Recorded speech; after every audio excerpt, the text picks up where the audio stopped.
பராபவ தமிழ் புத்தாண்டு கும்பராசிக்கு என்ன மாதிரியான பலன்களை கொடுக்குங்கிறத இந்த நிகழ்ச்சியில் பார்ப்போம். கும்பராசியை பொறுத்த வரைக்கும் நம்ம ஏற்கனவே சொன்ன மாதிரி தான் டிவி ஆண்டனா மாரி எங்கே பார்த்தாலும் இருக்கக்கூடிய அந்த ஒலிக்கற்றைகளெல்லாம் அவங்க உள்வாங்கிக்குவாங்க. அதே சமயத்தில் அந்த ஒலிக்கற்றைகளால் என்ன பலனடையும்னு நினச்சோம்னா நாம் தான் அவர்கள்ட்ட போய் நம்ம டிவியில் ஒரு சேனலாக தேடி தேடி பார்க்குறோம்ல, அது மாதிரி நமக்கு தேவையான விஷயங்களை கேட்டிங்கன்னா அவங்க அதனால் கொடுப்பாங்க. அவர்களை பொறுத்த வரைக்கும் அது ஒரு பவர் டேம். அதிலேருந்து தேவையான மின்சாரத்தை நாம் தான் எடுத்துக்கணுங்கிறத கவனமாக இருக்கும்போது கும்பராசிக்காரர்கள்ட்ட பழகிறவர்கள் அதை முழுமையாக பயன்படுத்திக்கிட்டாங்கன்னா அவர்களுக்கும் நல்லது, நமக்கும் ரொம்ப நல்லதுங்கிறத நம்ம தெரிஞ்சிக்க வேண்டியதாக இருக்குது. இந்த கும்பராசிக்கு பராபவ தமிழ் புத்தாண்டு எப்படி இருக்கும் அப்படின்னு பார்க்கும்போது ராசிநாதனான சனி 2ஆம் இடத்துல இருக்குது. பொதுவாக ராசிநாதன் 2ஆம் இடத்துல இருக்கிறதுனால பணப்பிரச்சனைகள் இல்லாமல் வாழ்க்கை தொடங்கும் அப்படின்னு ஒரு விஷயத்தை சொல்லுவாங்க. அடுத்தது இந்த சனி பார்த்திங்கன்னா 12ஆம் இடத்துக்கும் உரிய கிரகம். அப்போ 12ங்கிறது வெளிநாடு, 12ஆம் இடத்துக்கு உரிய கிரகம் 2ஆம் இடத்தில் உட்காரும்போது கண்டிப்பாக வெளிநாட்டிலிருந்து அவர்களுக்கு வருவாய் கிடைக்கும். இந்த வெளிநாட்டு வருவாய் அப்படிங்கிறது பார்த்திங்கன்னா உறவினர்களோ நண்பர்களோ அங்கிருந்து உதவி செய்யலாம், அல்லது வெளிநாட்டு நிறுவனங்களில் இவங்க பணிபுரிந்து அதன் மூலமாக வருவாய் பெறலாம், அல்லது இவர்களே வெளிநாட்டுக்கு போய் வேலை பெற்றும் பலன் பெறலாம், அல்லது வெளிநாட்டைச் சேர்ந்த ஏற்றுமதி இறக்குமதிகள் மூலமாகவும் வருவாயை பெறலாம்ங்கிறதுக்கு இவ்வளோ வசதி வாய்ப்புகள் இருக்குது. இருந்தாலும் இது எல்லாமே பார்த்திங்கன்னா கடந்த சில காலமாக தடைப்பட்டே இருக்குது. இதுக்கு என்ன காரணம் அப்படின்னு ஒரு கேள்வி வரும்ல. இன்னும் சொல்லப்போனால் கடந்த 2-3 மாதமாகவே இதில் கொஞ்சம் நெருக்கடி அதிகமாக இருக்குது. இதுக்கு என்ன காரணம் அப்படின்னு கேட்டிங்கன்னா, சனிக்கு பகை கிரகமான சூரியன் போன மாதம் ஃபுல்லாக இருந்தது. இப்போ செவ்வாய் இங்கே சேர்ந்துடுச்சு மார்ச் 2ஆம் தேதி. இது அதை விட்டு விலகிற வரைக்கும் பார்த்திங்கன்னா சனி தனியாகவே இருக்க முடியாத, அதனால் அந்த நெருக்கடி இருக்கிறதுனால புத்தாண்டு தொடக்கத்தில் இந்த செவ்வாய் மேஷராசிக்கு போகக்கூடிய காலகட்டம் வரையிலும் இந்த கும்பராசிக்காரர்களுக்கு பண நெருக்கடியும் குடும்பத்தில் சின்ன சின்ன பிரச்சனைகளும் இருக்க தான் செய்யும். அது காலப்போக்கில் மாறிடும் அப்படிங்கிறதுனால யோசிச்சுக்கலாம். அடுத்தது பார்க்கும்போது புத்தாண்டு தொடக்கத்தில் சூரியன் 3ஆம் இடத்துல இருக்குது ராசிக்கு. எப்போதுமே அது 3ஆம் இடத்துல வர்றது ஒரு சிறப்பு தானே. கும்பராசியை பொறுத்த வரைக்கும் 7ஆம் இடத்துக்குரிய கிரகம் இப்போ 3ஆம் இடத்துல இருக்குது. 7ஆம் இடத்தை ஒரு பக்கம் விட்டுடும். பொதுவாக சூரியன் 3, 6, 10, 11 எப்படி சொல்கிறதுனா, கோச்சார சூரியன் ராசிக்கு 3ஆம் இடத்துலையோ 6ஆம் இடத்துலையோ 10ஆம் இடத்துலையோ 11ஆம் இடத்துலையோ இருக்கும்போது அவர்களுக்கு வருவாய் வரும். அதாவது நெருக்கடிகளையும் தாண்டி சனிக்கு பகை பெற்ற செவ்வாய் இருந்தாலும் சரி, சூரியன் 3ஆம் இடத்துல இருக்கிறதுனால கண்டிப்பாக அவர்களுக்கு ஒரு வருவாய் மாத தொடக்கத்தில் நெருக்கடிகளையும் கடந்து வர தொடங்குங்கிறத தெரிஞ்சுக்கலாம். 10ஆவதுக்கு 9ஆம் அதிபதியான சுக்கிரனும் பார்த்திங்கன்னா 3ஆம் இடத்துல தான் இருக்குது. அதுவும் ஒரு வகையில் நல்ல சிறப்பு. இதுவும் அவர்களுக்கு ஒரு நல்ல பலனை பெற்றுத்தரும். அப்படிங்கிறதுனால செவ்வாய் சனி யுத்தம் ஒரு பக்கம் நடந்து கொண்டிருந்தாலும் யுத்தங்களுக்கு மத்தியிலும் பார்த்திங்கன்னா இவர்களுக்கு தேவையான பண வரவு தடையில்லாமல் வரும். இன்னும் சொல்லப்போனால் ஜூலை மாதத்துக்கு பிறகு இந்த நெருக்கடிகள் எல்லாம், அதாவது கொஞ்சம் கொஞ்சமாக அடுத்தடுத்து குறைஞ்சிக்கிட்டே தான் வரும்.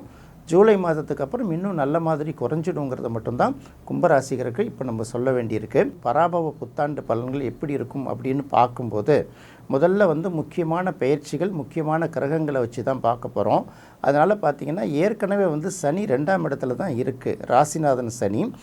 இது பார்த்திங்கன்னா பராபவ தமிழ் புத்தாண்டில் பயிற்சி ஆகலை, இந்த வருடம் முழுக்க அங்கேயே தான் இருக்கிறதுனால கண்டிப்பாக இந்த சனி பகவான் நல்ல பலனைத்தான் கொடுப்பார்.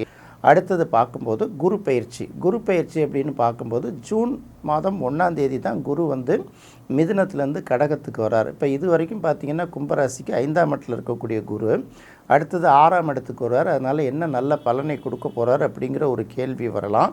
உண்மை தான். கண்டிப்பாக 6ஆம் இடத்துக்கு வரக்கூடிய குரு என்ன பலனை கொடுப்பார்னா, வீட்டில் உள்ள எலக்ட்ரானிக் பொருட்களையும் வாகனங்களையும் வண்டிகளையும் அப்பப்போ சின்ன சின்ன ரிப்பேர்களை கொடுப்பாரு. அது ஒரு வகையில் நல்லது தான். அப்படி கொடுக்கறதுனால தான் அந்த செலவுகளை பண்ணோன்னா மருத்துவ செலவுகள் பண்ணுறதுலேருந்து நமக்கு ஒரு விடுதலை கிடைக்குங்கிறது ஒரு பரிகாரமாக நினச்சி பார்த்துக்கிறோம். இது ஒரு போர்ஷன். அடுத்தது பார்க்கும்போது 6ஆம் இடத்துக்கு வரக்கூடிய குரு எந்தெந்த இடங்களை பார்வை செய்கிறார் அப்படின்னு ஒரு கேள்வி வருதில்ல.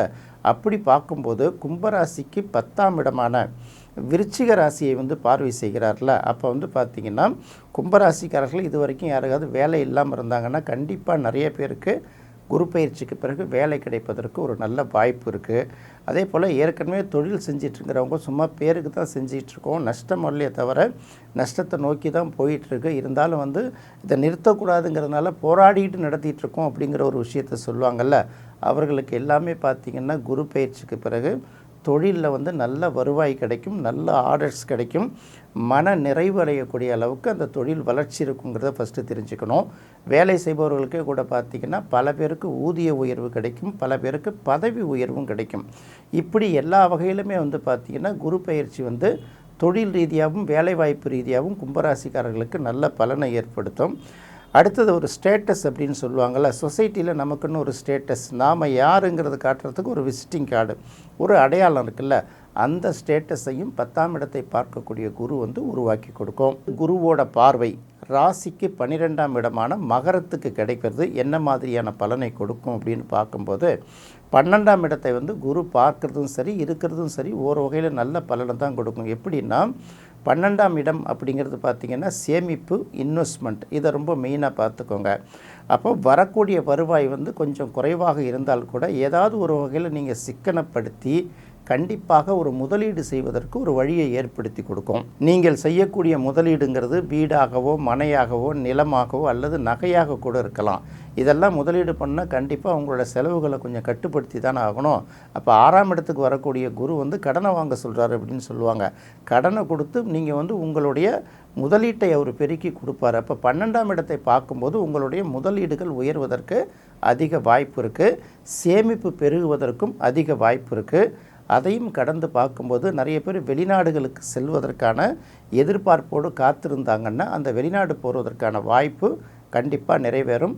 அடுத்தது வெளிநாட்டில் சென்று படிப்பதற்காக முடிவு செய்தவர்கள், ஆராய்ச்சி கல்வியை மேற்கொள்ள வேண்டும் அப்படின்னு நினைக்கிறவங்களுக்கு எல்லாருக்குமே இந்த 12ஆம் இடத்து பார்வை செய்யக்கூடிய குரு வந்து அந்த ஆசைகளை நிறைவேற்றி வைப்பார். இதெல்லாம் ரொம்ப முக்கியமான பாயிண்ட்டு. யாராவது மருத்துவமனையில் சிகிச்சை பெற்று வந்தால், உங்கள் உறவினர்கள் வயசானவர்கள் யாராவது மருத்துவமனைகளில் சிகிச்சை பெற்று வந்தால் கூட பார்த்திங்கன்னா அவர்கள் வந்து சிகிச்சையிலிருந்து மீண்டு வீட்டுக்கு வருவதற்கு ஒரு நல்ல வாய்ப்பு இருக்குது.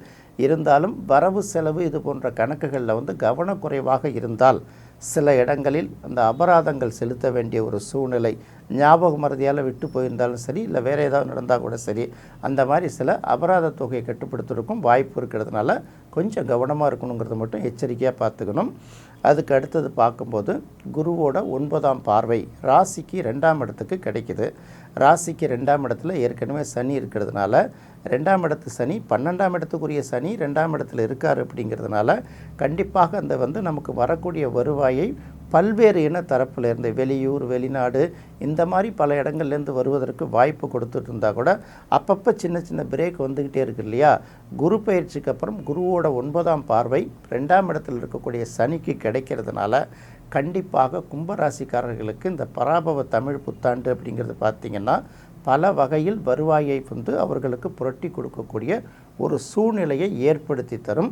அதுவும் பார்த்திங்கன்னா குரு பயிற்சிக்கு அப்புறம் வந்து இந்த அவருடைய வளர்ச்சி வந்து ஓரளவு அப்படியே தடை இல்லாமல் ஓரளவு சீராக செல்வதற்கு அதிக வாய்ப்பு இருக்குது. இதுதான் குரு பயிற்சி வழங்கக்கூடிய முக்கியமான பலன். அடுத்து டிசம்பர் மாதம் 12ஆம் தேதி ராகு கேது பயிற்சி இருக்குது. இந்த ராகு கேது பயிற்சி என்ன மாதிரியான பலன்களை கொடுக்கும் அப்படிங்கிறத பார்க்க வேண்டியதாக இருக்குது. ராகு கேது பயிற்சியுமே கிட்டத்தட்ட பார்த்திங்கன்னா நல்ல மாதிரியான பலன்களை தான் கொடுக்கும். இது வரைக்கும் ராசியிலேயே இருக்கக்கூடிய இந்த ராகு வந்து 12ஆம் இடத்துக்கு வந்துடுது. அதே போல் 7ஆம் இடத்துல இருக்கக்கூடிய கேது வந்து 6ஆம் இடத்துக்கு போயிடுது. இது என்ன மாதிரியான பலன் அப்படின்னு பார்த்திங்கன்னா, பொதுவாகவே 6ஆம் இடம் 12ஆம் இடத்துல வந்து ராகு கேது இருக்கிறது பெரிய அளவுக்கு மைனஸ் கிடையாது, எல்லா வகையிலையும் ப்ளஸ் தான். 12ஆம் இடத்துல ராகு இருக்கிறது பார்த்திங்கன்னா கண்டிப்பாக வந்து வெளிநாட்டு வாய்ப்புகளை பல பேருக்கு உருவாக்கி கொடுக்கும். அது படிக்கிறதுக்கோ வேலை வாய்ப்புக்கோ இல்லை தொழில் ரீதியான அக்ரிமெண்ட்டை பெறுவதற்கோ ஆர்டர்களை பெறுவதற்கோ செல்வர்களுக்கு வந்து இது நல்ல வாய்ப்பை உருவாக்கி கொடுக்கும். ஏற்கனவே குருவோட பார்வையும் அதற்கு சேர்ந்து கிடைக்கிறதுனால அதனால் பல மடங்கு நல்ல லாபத்தை ஈட்டி கொடுக்குங்கிறத மறந்துடக்கூடாது. இன்னொரு பக்கம் 6ஆம் இடத்தில் இருக்கக்கூடிய கேதுவும் நல்ல பலனை தான் கொடுக்கும். பொதுவாக கேதுக்கு உகந்த இடத்துல ஒன்று வந்து 6ஆம் இடம் இல்லையா? அப்போ 6ஆம் இடத்துல இருக்குன்னா இது வரைக்கும் பல பேர் வந்து சில சின்ன சின்ன டிசீசஸ் இருக்கும், அதுக்கு வந்து சரியான ட்ரீட்மெண்ட் கிடைக்காம வந்திருக்கும், அது பாட்டு கண்டினியூ ஆகும். அப்போ நீண்ட காலமாக தொடர்ந்துட்டு இருக்கக்கூடிய பல நோய்கள் ஏதாவது 1 2 இருந்ததுன்னா அதை கண்டிப்பாக வந்து கேது முடிவுக்கு கொண்டு வந்து வச்சிரும். அதே போல் வழக்குகள் ஏதாவது வந்தால் கூட அந்த வழக்குகள் முடிவுக்கு வருவதற்கு இந்த 6ஆம் இடத்து கேது நல்ல ஒரு வகையை ஏற்படுத்தி கொடுக்கும். கடன்களையும் பார்த்திங்கன்னா பல்வேறு கடன்களுக்கு முற்றுப்புள்ளி வைப்பதற்கும் பார்த்திங்கன்னா இந்த கேது வந்து உண்மையிலே பயனுள்ளதாக இருக்கும். ராகு கேது பயிற்சியும் நல்ல பலனை கொடுக்குங்கிறதுனால பார்த்திங்கன்னா பராபவ தமிழ் புத்தாண்டை பொறுத்த வரைக்கும் கும்பராசிக்கு எல்லா வகையிலுமே நல்ல பலன்தான் கிடைக்குங்கிறத வந்து நம்ம மனசில் வச்சு பார்த்துக்கலாம். குறிப்பாக சொல்லும்போது புத்தாண்டு தினத்தன்று அக்னீஸ்வரர் அல்லது வெள்ளீஸ்வரரை கும்பராசிக்காரர்கள் வழிபடுவது அவர்களுக்கு சிறந்த பலனை கொடுக்கும். என்ன நேயர்களே, கும்பராசிக்கு பராபவ தமிழ் புத்தாண்டு பலன்கள் எப்படி இருக்குங்கிறத இந்த நிகழ்ச்சியில் பார்த்தோம். மீனராசிக்கு தமிழ் புத்தாண்டு பலன்கள் எப்படி இருக்குங்கிறத அடுத்த நிகழ்ச்சியில் பார்ப்போம். நன்றி, வணக்கம்.